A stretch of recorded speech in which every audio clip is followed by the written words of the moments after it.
د پاکستان تحریک انصاف بانی عمران خان په اړه د سترې محکمې مهم حکم روغتون ته د انتقال لارښوونه د پاکستان سترې محکمې مهم پریکړه کړې او د پی ټی آی بسټګر عمران خان یا شفا انټرنیشنل روغتون ته د انتقال حکم کړی دی. محکمې لارښوونې کړي چې عمران خان دی تر راتلونکي اورېدنې پورې روغتون ته ولېږل شي. د دغه لپاره د دې طبي بورډ جوړ شي او د سختو امنیتي تدابیرو لاندې د درملنه ترسره شي. محکمې د عمران خان بشپړه طبي ریکارډ هم غوښتي وو او د هغه د روغتیا په اړه یې اندېښنه څرګنده کړې ده. هغه د انجیوګرافي، طبي معایناتو او درملنې په اړه مهمې پوښتنې شوې دي. سترې محکمې د عمران خان له خویندو سره د ملاقات موضوع هم وڅېړله او څرګنده یې کړه چې له کورنۍ سره ملاقات اسانه سي، بلکې د هغه اساسي حق دی.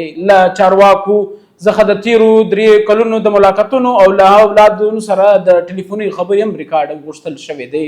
دویم طرف ته د وزیر اعلی سهیل افریدي چرکونډي د خیبر پښتونخوا وزیر اعلی محمد سهیل افریدي د سترې محکمې مخې ته رسنیو سره خبرې کې ویل چې د عمران خان روغتیا تر ټولو مهمه او له کارکوونکو د صبر او زغم غوښتنه کړې ده.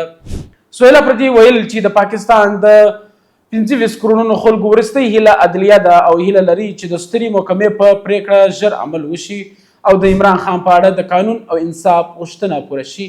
نوموړي ویلي که عمران خان ته د کوم ناسم اقدام له امله زیان ورسیږي نو دا به یوازې د عمران خان نه بلکې د ټول پاکستان زیان وي. د حکومت هم د عدالتي حکم د عملي کولو اعلان کړی دی.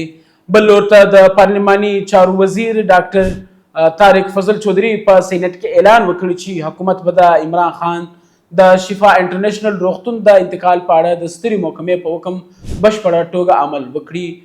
نوموړي ویلي چې حکومت عدالتي پریکړه ته درناوی لري او د سترې محکمې حکم به د هغې له روح سره سم عمل کیږي. طارق فضل چودھری دا ویلي دي چې د امن احتجاج دا د هر چا حق دی خو د تشدد او ګډوډۍ لارې ستونزې نه حل کیږي او سیاسي معاملات باید په سوله، پیزه او جمهوري ډول مخته یوړل شي.